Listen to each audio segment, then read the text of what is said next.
Feliz sábado. Les invito a buscar el capítulo 12 del libro de Daniel. Vamos a hacer todo lo posible para terminar el capítulo hoy. Vamos a cubrir los últimos versículos. Daniel capítulo 12. Leímos el versículo 7. Y lo repito, dice así: y oí al varón vestido de lienzo que estaba sobre las aguas del río, el cual alzó su diestra y su siniestra. ¿Qué ocurre cuando el ángel sube las manos al cielo? ¿Qué viene? ¿Qué viene? ¿Un qué? Un juramento. No se olviden de eso. Y lo dice ahí inmediatamente. Y juró, dice, por el viviente en los siglos, que será por tiempos y la mitad de un tiempo. ¿Qué periodo profético es ese? Estamos leyendo el versículo 7. ¿Qué periodo profético es ese? Tiempos y la mitad de un tiempo. Los 1260 años. El periodo de la hegemonía papal, del año 538 hasta el 1798. Y cuando se acabare el esparcimiento, el que el pueblo de Dios, el pueblo santo esté regado, cuando eso termine, todas las cosas serán cumplidas. En otras palabras, se está predicando el evangelio por todo el mundo. Dios tiene muchos hijos en diferentes iglesias, están regados, pero va a llegar un momento en que todos van a venir a ser un solo pueblo. Y cuando se haga el último llamado, aquellos que serán salvos van a responder al llamado. Y entonces ahí terminan todas las cosas. Ahí es cuando dice Apocalipsis capítulo 10 que el misterio de Dios será consumado finalmente. Y el apóstol Pablo nos dice en Romanos que el misterio de Dios no es otra cosa sino el evangelio eterno, la predicación del evangelio eterno.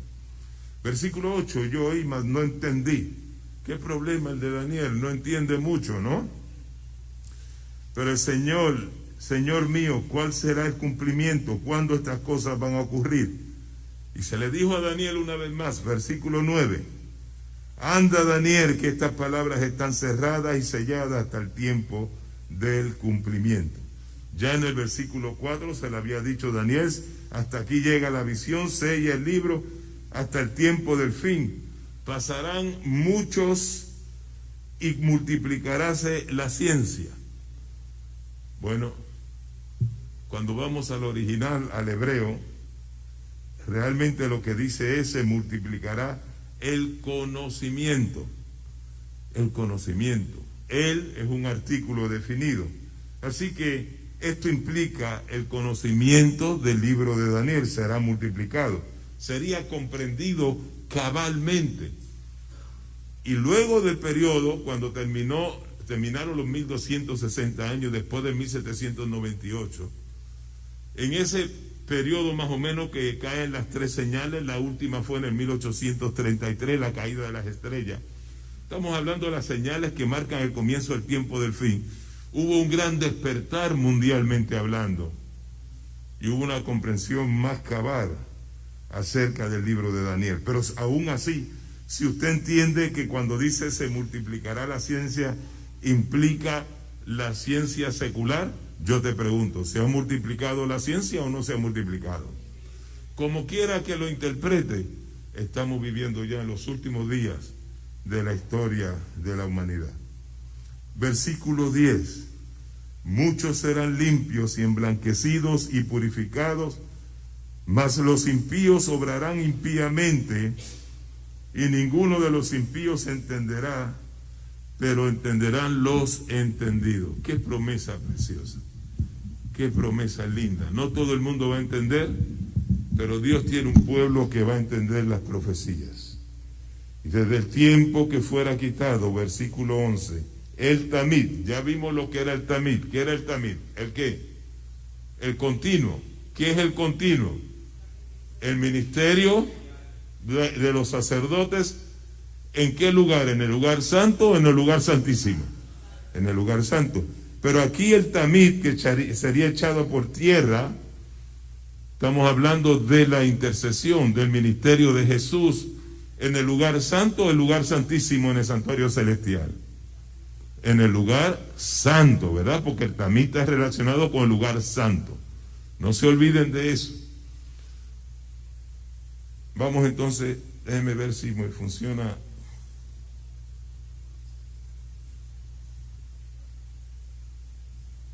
No quiere arrancar, vamos a ver.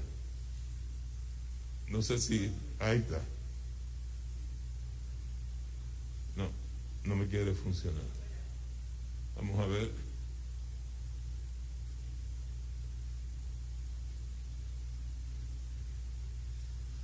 Dele un slide para traerme.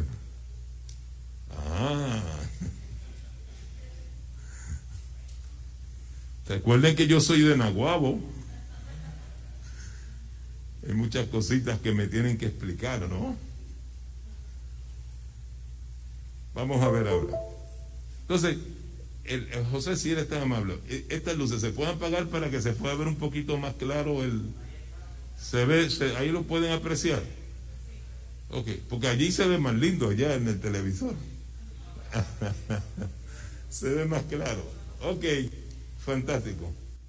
Ahora sí, recuerden que mencionamos que habían ¿cuántas palabras? 3 palabras que teníamos que entenderlas para poder comprender el capítulo 12 de Daniel. Una de ellas era Pelé, que quiere decir maravillas, y esa la encontramos en el capítulo 12, versículo 6.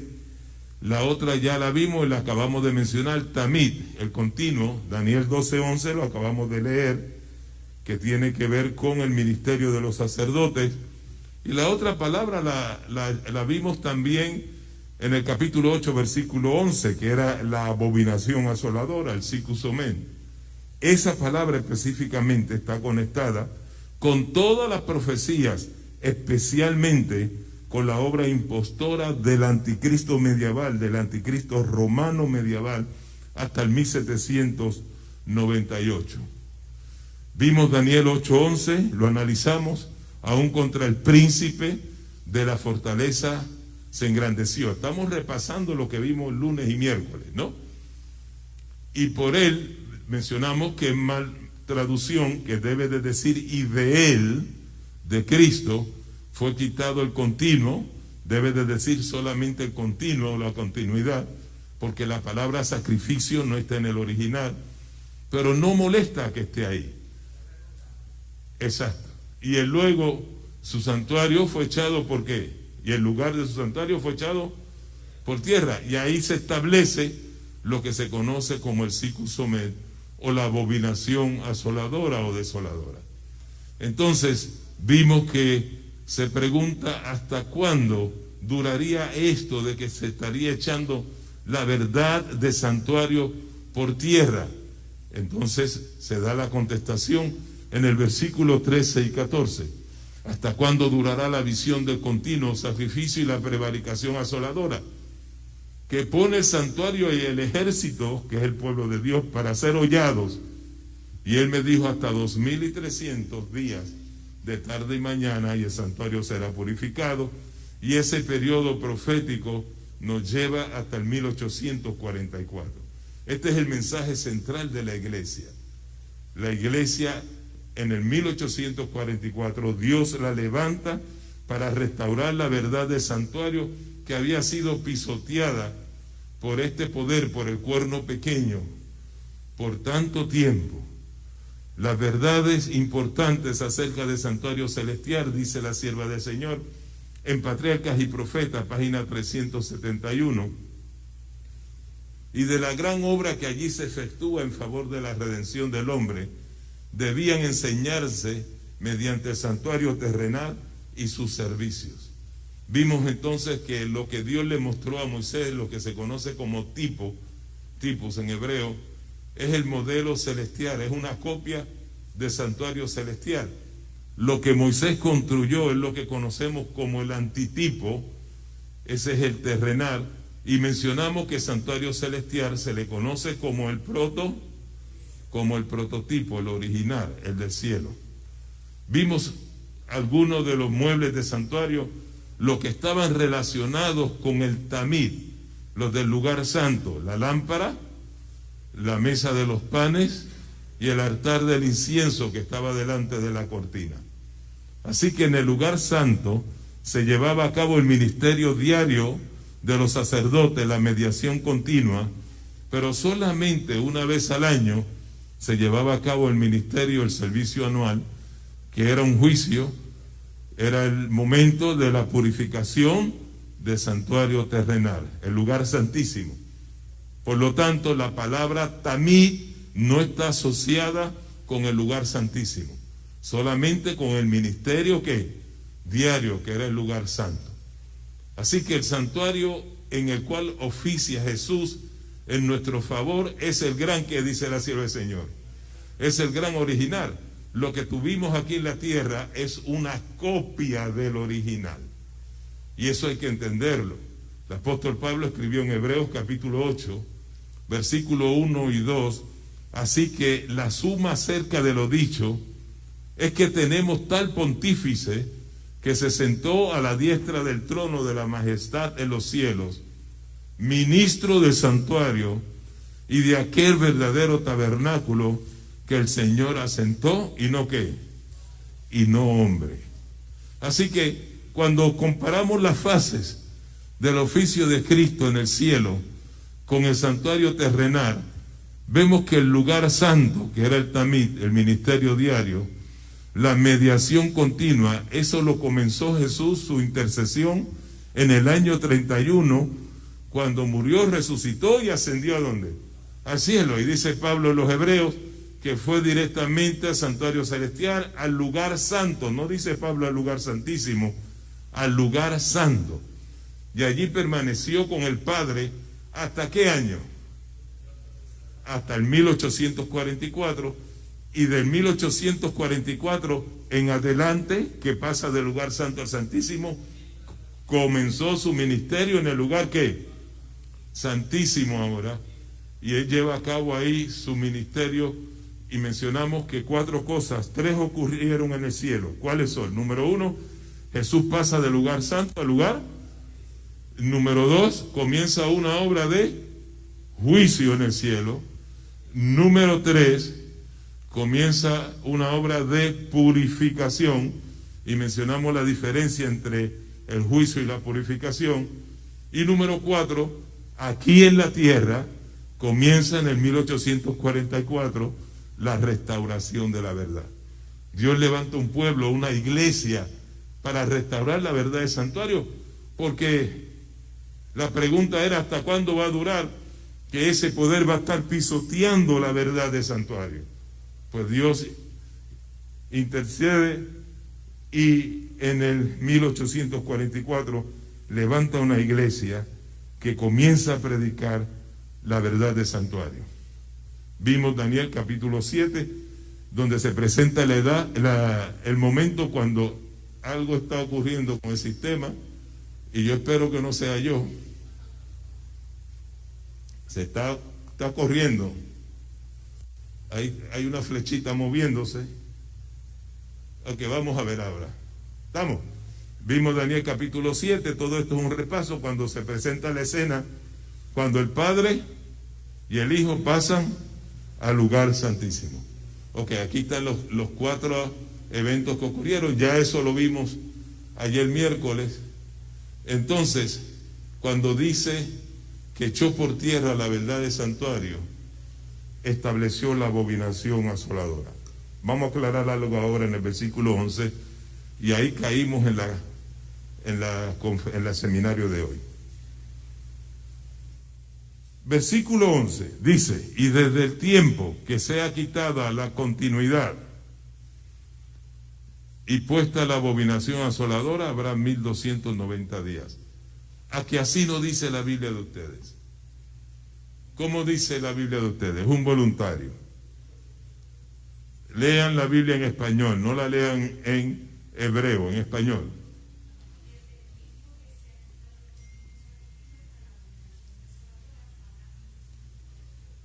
Desde el tiempo que será quitado el continuo sacrificio hasta, esa preposición, hasta la abominación desoladora, ¿habrá cuánto tiempo? 1290 días.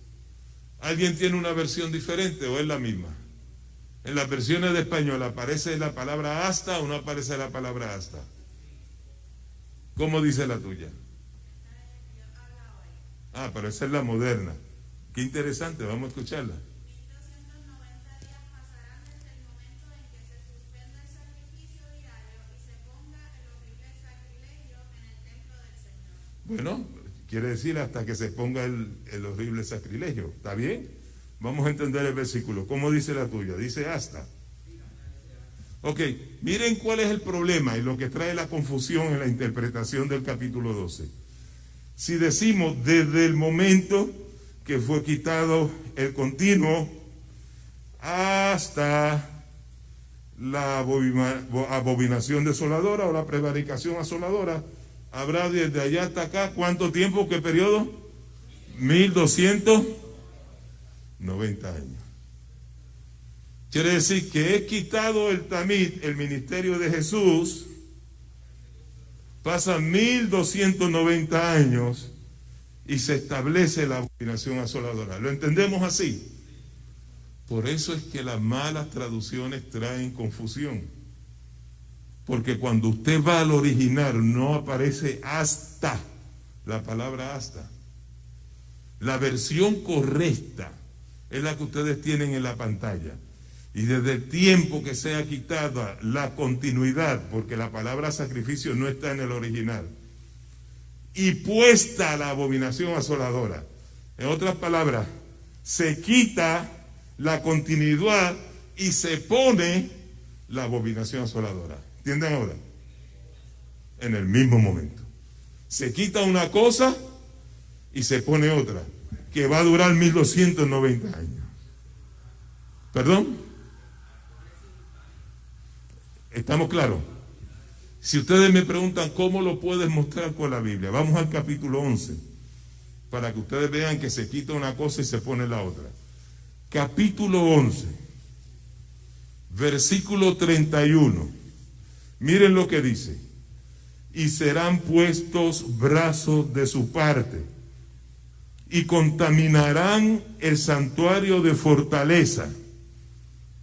Ese es el santuario celestial, porque ahorita leímos del príncipe de fortaleza, ¿recuerdan? En el capítulo 8, versículo 11. Y contaminarán el santuario de fortaleza, y quitarán el continuo, y pondrán la abominación espantosa. ¿Lo captaron? Quitan una cosa, ¿y qué hacen? ¿Ponen qué? Y ponen otra.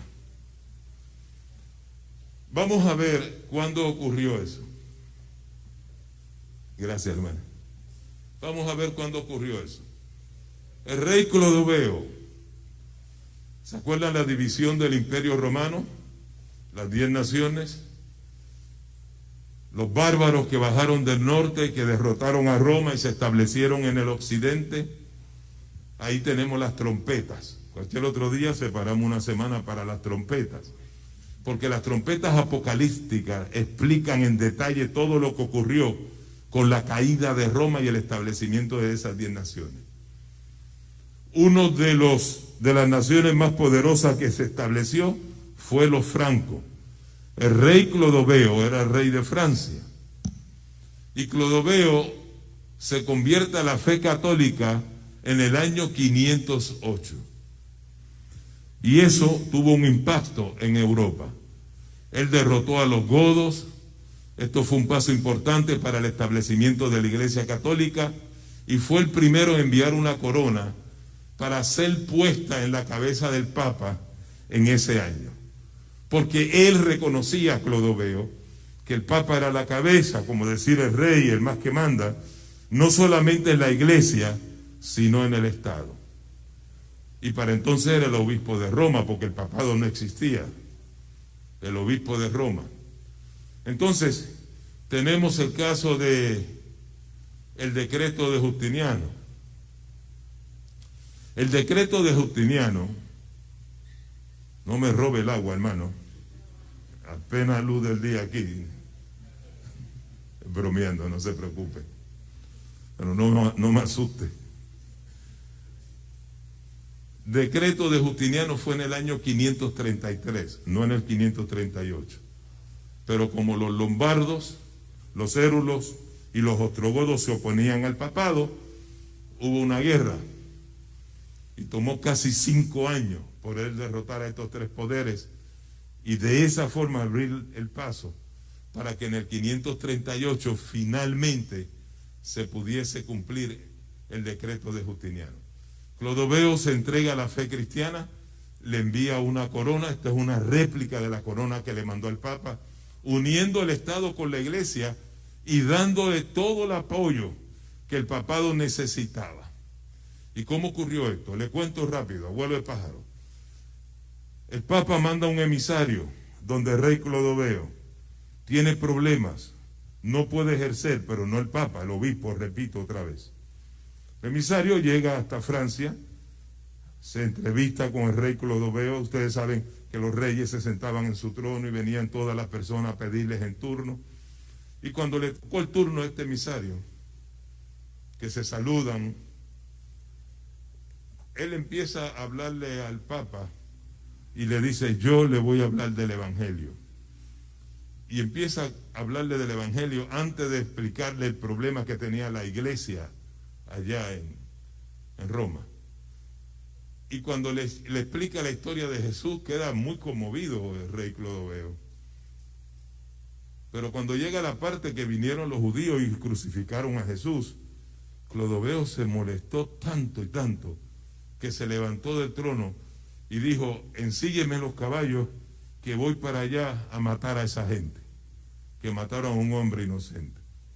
Y le dice el emisario del Papa: no, tranquilo, rey, tranquilo. Eso ocurrió 500 años atrás. Ya esa gente no está viva. Tranquilo. Él quería coger una caravana, un ejército desde Francia para llegar hasta Palestina.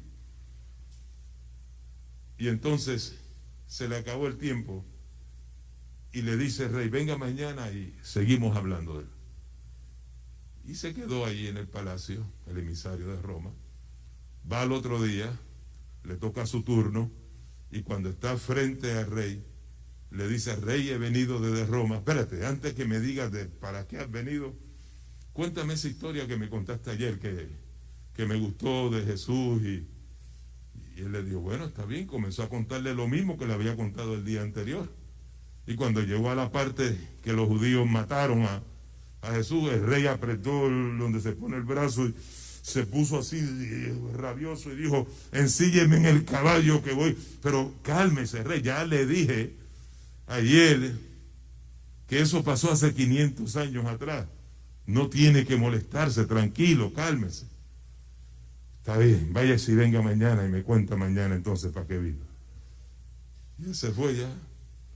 Y viene al tercer día, le dice: rey, ahora le quiero decir para qué yo he venido.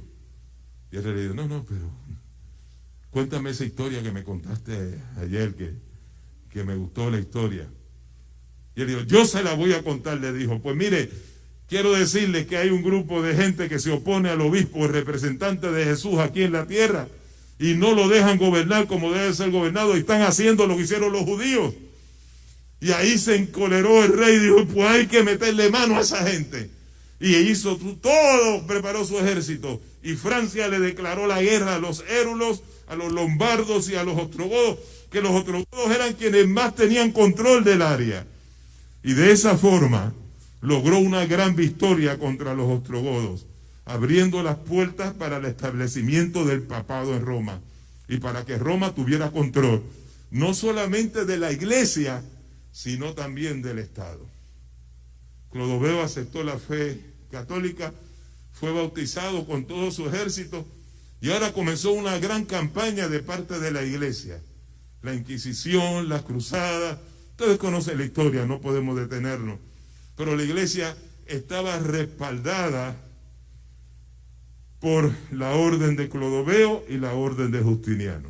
Y saben que el decreto de Justiniano lo declaraba cabeza del Estado y de la iglesia, pero también el decreto decía que podía perseguir y matar a todos aquellos que se opusieran a él. Y ahí se le comienza a llamar el papado. Pero desde el 508, Clodoveo logró casar el Estado con la iglesia, y establecer lo que se conoce la abominación asoladora. Y ya se comenzó realmente a funcionar lo que se llama en la Biblia la gran prevaricación. Ahora, yo quiero que me busquen Apocalipsis capítulo 10, versículo 6, y que me lean ese texto. Apocalipsis capítulo 10, versículo 6. Ese no lo puse en pantalla porque me interesa que ustedes en sus Biblias lo busquen y lo lean. Apocalipsis capítulo 10, versículo 6. ¿Lo tiene, José? Ok, ponte de pie, léelo fuerte. Y juró por el que vive por los siglos de los siglos, que creó el cielo y cuanto hay en él, la tierra y cuanto hay en ella, y el mar y cuanto hay en él, que el tiempo no será más. Aquí tenemos un juramento en el capítulo 10. Un juramento. Si te fijas antes de lo que leíste, dice que alzó sus manos al cielo, porque después que alza las manos es que viene el juramento. ¿Verdad que lo mencionamos? Y eso pasó en Daniel y lo vemos también repetirse en Apocalipsis.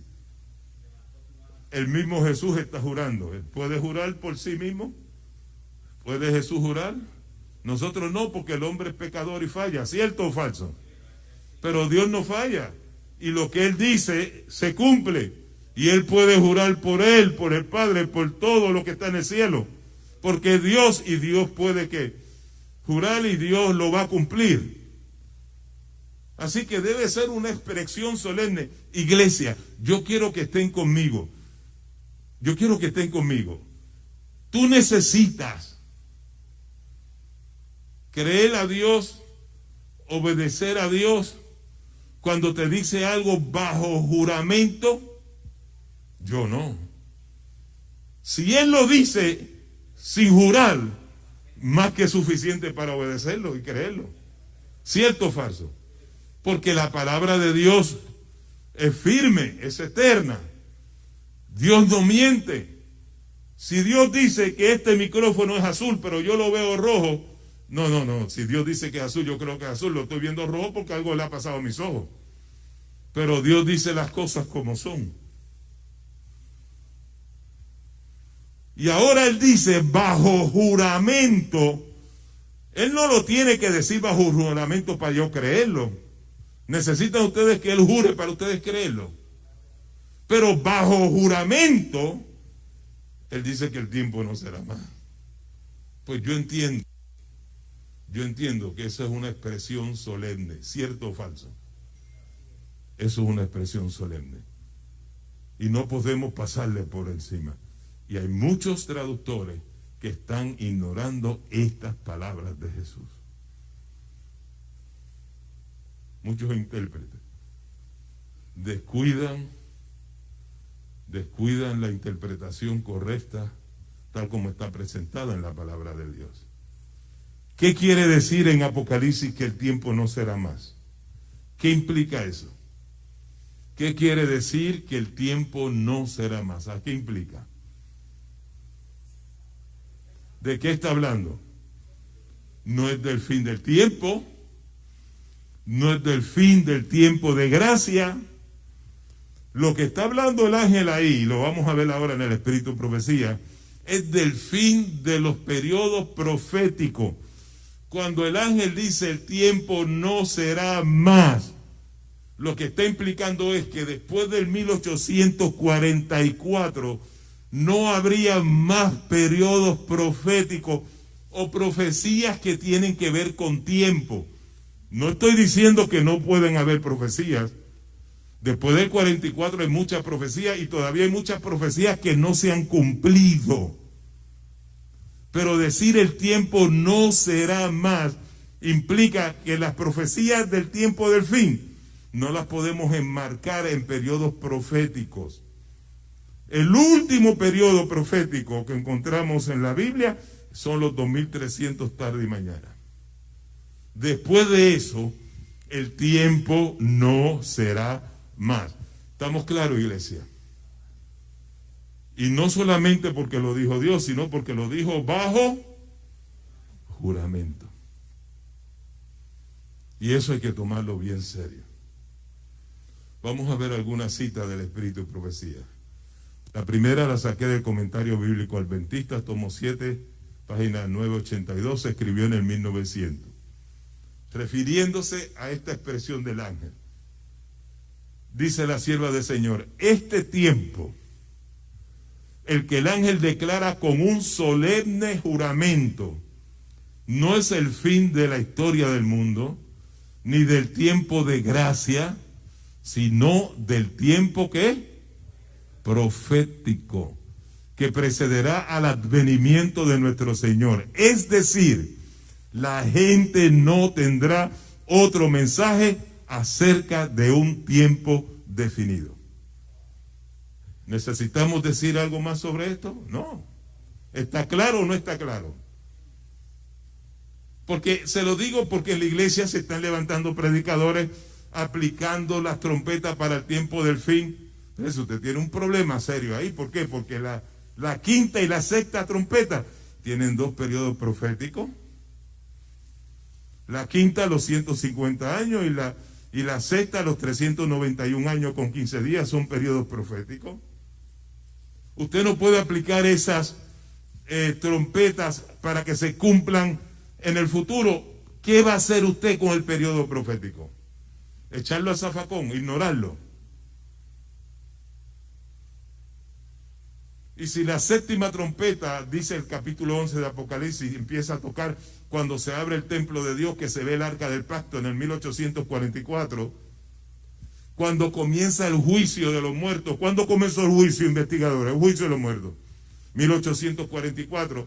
Ahí empieza a tocar la séptima trompeta. Pues entonces la sexta, la quinta, la cuarta, la tercera, todas las demás tuvieron que haber tocado antes del 1844.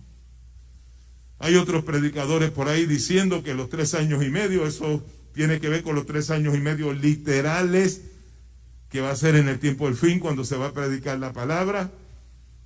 Y me han dicho a mí: padrón, pero eso no es un tiempo profético, porque estamos hablando sin aplicar el principio día por año. Estamos hablando ahora de un sentido literal, 3 años y medio literales. Espérate.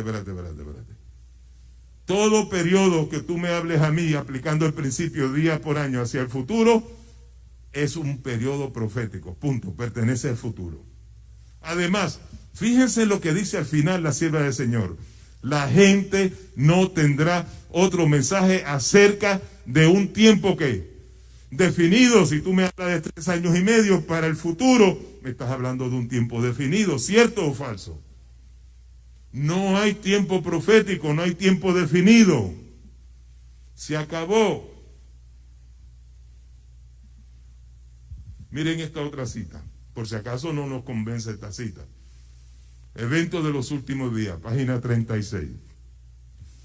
Después de este lapso de Apocalipsis 10, 4 al 6, que ahora abarca desde el 1842 a 1844, no puede haber ningún cómputo definido de tiempo profético.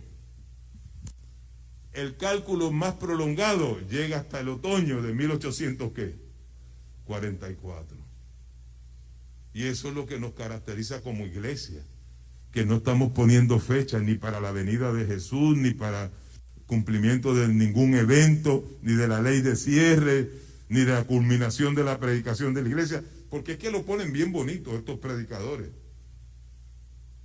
Y le estoy hablando predicadores serios. No entiendo cómo han perdido la ruta. No hace mucho me conecté por televisor a un servicio de una iglesia adventista grande en Texas, grande, no voy a mencionar el área, el lugar, y tenían a un doctor con un doctorado, 2 doctorados, explicando el capítulo 12 de Daniel. Y le hicieron la pregunta sobre los 1290 años. Y él dijo: eso es un periodo que todavía no podemos explicar porque pertenece al futuro, se va a cumplir en el futuro. Entonces yo pregunto, ¿dónde vamos a echar lo que dice Apocalipsis 10 y lo que dice el espíritu de profecía? Y eso crea confusión en la iglesia, hermanos.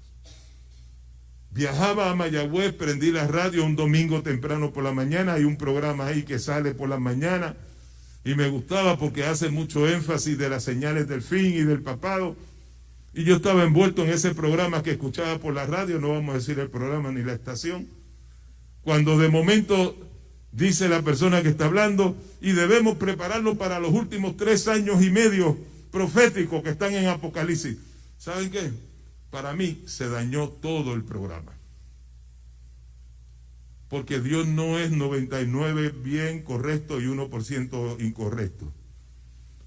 Ya me di cuenta que no es un programa para ser escuchado. ¿Cómo va a promover algo que va en contra de la Biblia y del espíritu de profecía y va en contra de nuestra teología como adventistas? Porque eran adventistas los que estaban en ese programa. Vamos a ver otra cita. Entonces declaré en público, dice la sierva del Señor, y esta cita fue escrita en el 1885. Tomo Selecto, tomo 2, página 83. Entonces declaré en público que el Señor le había placido mostrarme que no habría una fecha definida, que no habría ¿qué? Una fecha definida para el mensaje dado por Dios. ¿Desde qué año? Eso Dios se lo dijo a ella. No habría una fecha definida después del 1844. ¿Está claro o no está claro?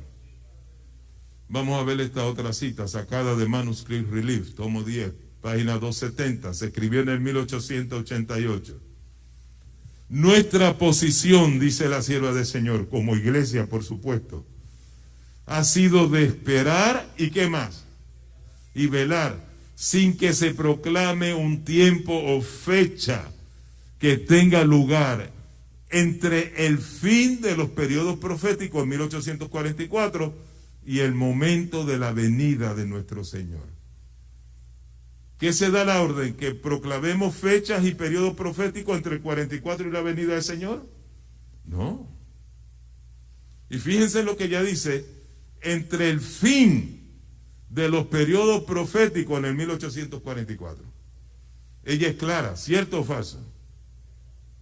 Bueno, entonces podríamos concluir que los 1290 años no pertenecen al futuro.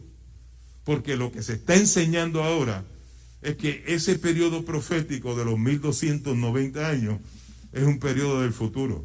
No, no es periodo del futuro, ya eso es un periodo que terminó en el 1798. Y les di una gráfica para que podamos entender un poquito. Si ustedes se fijan en esta gráfica, me voy a poner por aquí y voy a poner el pointer. ¿Se puede ver el pointer?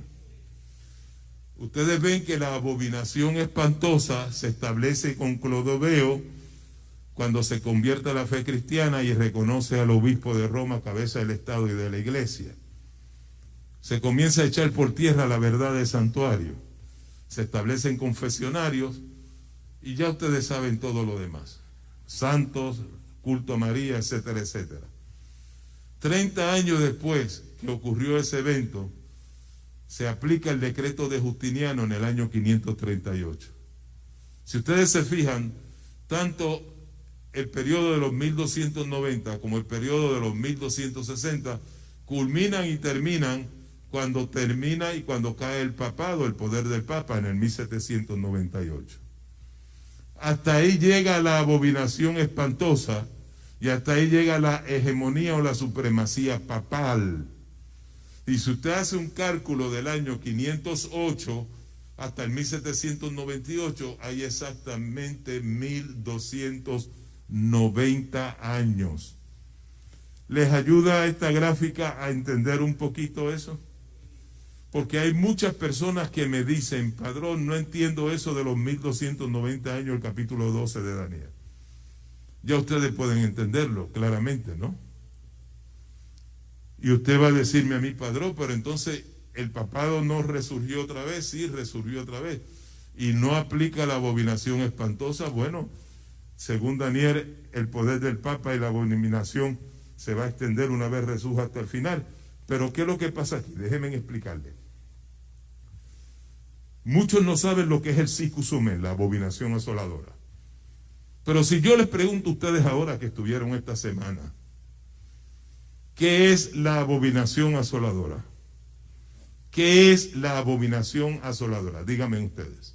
Es más, creo que me lo pueden contestar los que están viniendo por primera vez esta noche, porque lo vimos en Daniel 8:11. ¿Qué es eso? ¿Qué es la prevaricación asoladora, la abominación asoladora? ¿Qué es eso?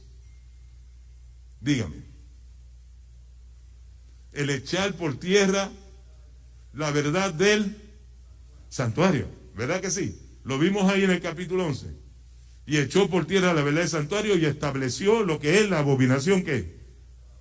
Quitó el tamid y estableció, ¿qué? La abominación asoladora. Entonces la abominación asoladora de la cual habla Daniel no es del cambio de la observancia del sábado al domingo, no es la ley de cierre. Porque estos intérpretes que llamamos, yo les llamo futuristas, porque son los futuristas los que extienden periodos proféticos para el futuro. Estos futuristas que están en la iglesia ahora están enseñando con evidencia bíblica que la abominación asoladora es cuando se proclame la ley dominical. Pero esa no es la abominación asoladora, nada está hablando del sábado. Lo que está diciendo es que echó por tierra la verdad del ¿qué? Santuario. Ahora, el cambiar la observancia del sábado al domingo, eso es una abominación para Dios. ¿Es una abominación o no es una abominación? Enseñar el infierno, la inmortalidad del alma, eso es una abominación para Dios. ¿Es una abominación o no es una abominación? Tomar el lugar de Dios en la tierra, aquí, perdonar el pecado y decir yo soy el representante de Dios, vicario Filis Dei, ¿eso es una abominación o no es una abominación? Así que el sistema completo, podríamos decir, es la abominación desoladora, o la prevaricación asoladora, la adoración a María, también es una abominación ante los ojos de Dios. Así que el sistema completo, podríamos decir que es una abominación asoladora, pero no podemos decir que es el sábado per se, sino es el que echa por tierra la verdad de ¿qué? De santuario. Ahora, ¿qué fue lo que echó por tierra? El tamid, la verdad del santuario. Le digo, ¿saben lo que no puede echar por tierra este poder? El Yom Kippur, el día de la expiación. Echó por tierra la verdad de Jesús entre el año 31 al 1844, porque cambió el ministerio de Jesús por el ministerio sacerdotal aquí en la tierra. Pero en el 1844 Dios levanta un pueblo para predicar la verdad del santuario. Comienza el periodo del Yom Kippur y esa verdad no la puede echar por tierra mientras haya un pueblo de Dios predicando la verdad del santuario. Así que puede pisotear el tamid, pero no el Yom Kippur. ¿Me entienden o no me entienden? La verdad del santuario ha sido restaurada gracias a esta iglesia y seguirá haciéndose predicado con gran poder hasta el tiempo del fin. No puede pisotear el Yom Kippur. Por eso es que decimos que eso que hizo en el pasado se extendió hasta el 1798, porque en el 44 comenzó otra cosa que no es el tamid, sino el Yom Kippur, el día de la expiación.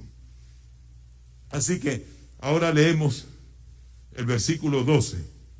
Dice así: bienaventurado el que espere y llegue a 1335 días. Y usted dice, padrón, pero aquí hay otro periodo profético.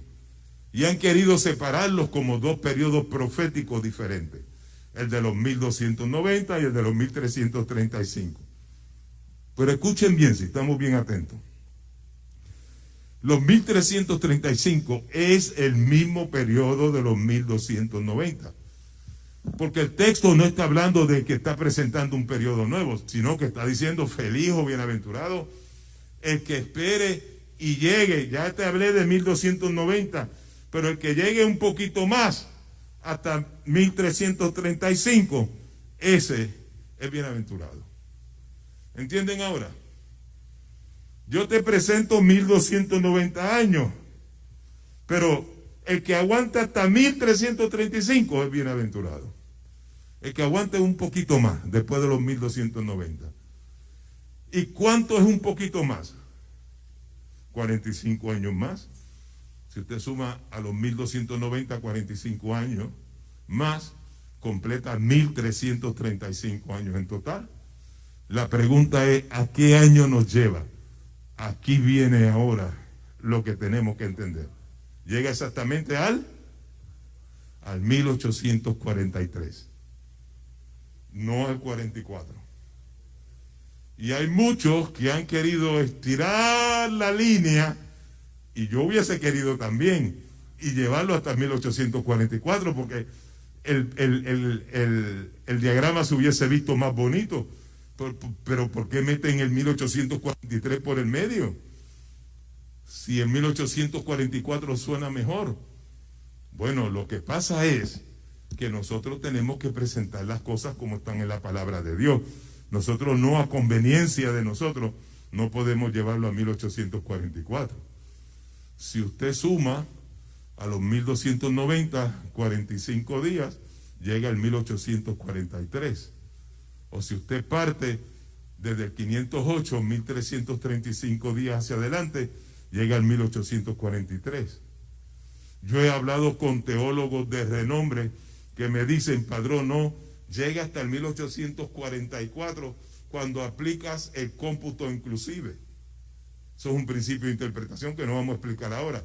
Pero ¿qué pasa? Usted aplica el cómputo inclusive cuando usted va a cambiar o cuando usted tiene un periodo que parte desde antes de Cristo y se extiende hasta después de Cristo.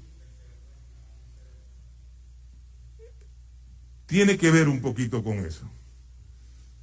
Pero todavía implica mucho más, pero otro día hablamos de eso. Lo que quiero decirle es que cuando usted toma un periodo después de Cristo, usted no puede aplicar el cómputo inclusive. Y tiene que tomar el periodo tal como lo dice la Biblia. La Biblia no se equivoca. ¿Ustedes creen que se equivoca? No, la Biblia no se equivoca. Y por algo se mencionó bienaventurado el que llegara al 1843. Yo siempre prediqué del 1843, pero nunca fui aceptado. Y hace unos años atrás, y la guardé porque para mí es una colección especial, salió una lección de escuela sabática del libro de Apocalipsis, del libro de Daniel, y busqué rápido en la parte final del capítulo 12 a ver cómo explicaban estos periodos, y decía la lección que el periodo de los 1335 se extendía hasta el 1843. Y cuando yo leí eso en la lección de escuela sabática, cogí la lección y la tiré al aire de alegría, y empecé a saltar, y yo decía, yo sabía, no podía estar equivocado. Y ese sábado llegué tempranito a la iglesia.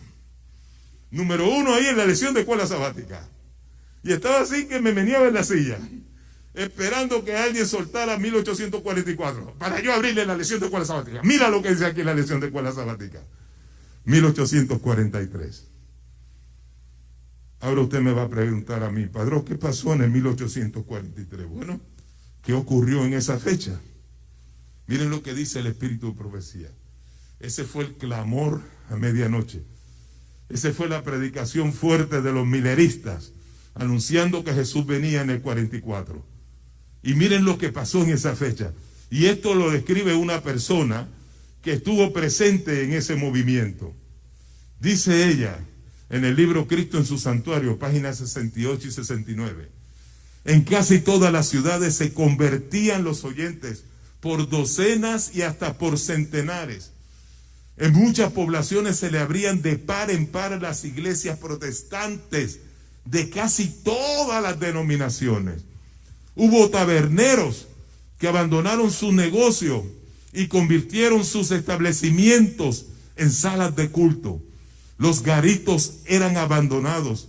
Los incrédulos, los deístas, los universalistas y hasta los libertinos de los más perdidos, algunos de los cuales no habían entrado en ningún lugar de culto desde hacía años, se convirtieron. ¡Wow! Las diversas denominaciones organizaron reuniones de oración en diferentes barrios y a casi cualquier hora del día los hombres de negocios se reunían para orar y cantar alabanzas. Y eso se va a repetir, y yo estoy deseoso que ya comience a despertar esto y que se comience a repetir. Va a haber un movimiento así, más fuerte de lo que estamos leyendo. El último movimiento de Dios para salvar al hombre. Donde quiera se va a estar orando, cantando alabanzas. Y muchos, por eso comencé esta serie el sábado pasado, con lo que va a ocurrir en la iglesia. Va a ocurrir una explosión como nunca antes usted se lo puede imaginar. Aquí no va a haber capacidad para la cantidad de gente que va a estar aquí, aún en la semana, y va a tener que romper estas ventanas porque van a estar de pie parados por las ventanas, escuchando y tratando de buscar la palabra de Dios. Prepárese porque eso está por ocurrir. Y eso fue lo que ocurrió en el 1843. La sierva del Señor, muchos años después, dice, todavía sentimos ese refrigerio cuando ocurrió eso entre el 1840 y 1844. Eso fue algo especial, espectacular. Por eso se dice, bienaventurado el que estuviese ahí, porque lo que pasó ahí fue una manifestación del Espíritu Santo, como nunca había ocurrido desde el aposento alto. Lo dice ella en Conflicto de los Siglos. Página 669 dice, el movimiento adventista de 1840 a 1844 fue una manifestación gloriosa del poder divino. ¿Hubiesen querido ustedes estar ahí, sí o no? ¿Quieren estar en lo que pronto va a venir otra vez? Claro que sí. Lo que viene es grandioso, hermanos. Así que el profeta Daniel lo dijo, bienaventurado el que espere y llegue a 1335 días. Porque algo grande iba a ocurrir en ese periodo de tiempo. Así que finalizo con este diagrama, está un poquito mejor. El diagrama, está toda la información que le mencioné, pero ahora le añadimos los 1335 años. Tienen que partir también del 508 porque es el mismo periodo de los 1290. Lo que estamos es extendiendo 45 años más hacia adelante que nos llevan a la manifestación gloriosa del Espíritu Santo. ¿Les gustaría tener esta gráfica a ustedes? Yo les regalé PowerPoint a ustedes. Los hermanos que están en control grabaron este PowerPoint para que ustedes lo tengan. Lo pueden llevar a un printer, lo que sea, y le pueden sacar, printear para que puedan estudiar a fondo. Y esta gráfica la hice yo. Me gusta esta gráfica. Es lo mismo, compara los 1335 años con los 1290. Partiendo del 508, este llega hasta el 1798 y este se extiende en el inicio del despertar adventista por Guillermo Miller en el 1843. Ok, ya tienen ahí toda la gráfica. ¿Alguna pregunta sobre estos dos periodos proféticos, hermanos? ¿Alguna pregunta? ¿Están claros o no están claros? ¿Sí o no? Pues yo merezco otra manita de guineitos de eso. ¿Dónde está el que los trajo? ¿No vino? No está tampoco. Se está escapando. Como tuvieron tan buenos, no quiere verme. Pero vamos a buscar. Estoy bromeando. Vamos al último versículo. Y con eso terminamos el capítulo 12. Versículo 13. Dice así. En cuanto a ti, Daniel, vete y descansa. Después, al final de los días, te levantarás para recibir tu recompensa. Qué promesa linda, Daniel. Y ahí cierra el libro de Daniel. Tiene que descansar, tenía que descansar, pero estaba sellado para la vida eterna. He venido, le dijo el ángel Gabriel, a explicarte porque eres muy amado en el cielo. Yo te pregunto en esta noche, ¿cuántos de nosotros sentimos esa seguridad de salvación? Yo quiero que sepan que nosotros somos muy amados en el cielo. Y si tuviésemos que descansar, descansamos en el Señor. La muerte no es un problema para Dios. Pero cuando llegue ese gran día vamos a levantarnos con Daniel para recibir la recompensa de la vida eterna. Vamos a orar. Te damos gracias, Señor, por tu palabra. Ayúdanos a amar esta iglesia, entendiendo que es una iglesia profética. Ayúdanos, Señor, a aceptar las interpretaciones tal como tú las presentas y a enseñar a otros para que conozcan este mensaje y entiendan que estamos viviendo los últimos días de la historia de esta humanidad. Ayuda a preparar nuestras vidas, que cada día nos podamos consagrar a ti a través del estudio de la Biblia y la oración, en una comunión personal, diaria, una relación viva y real con Jesús, día a día, para que el Espíritu Santo nos pueda usar con poder para poder predicar estas verdades al mundo. Bendice esta iglesia, bendice al pastor, sus dirigentes, derrama tu Santo Espíritu en este lugar y que puedan salir con poder, terminar el Evangelio, la predicación en esta área, en Trujillo Alto, y donde quiera que nos encontremos, y que sean muchos que vengan a Jesús por nuestro testimonio. Pongo todo en tus manos y te lo pido en el nombre de Jesús. Amén. Que Dios los bendiga, hermanos.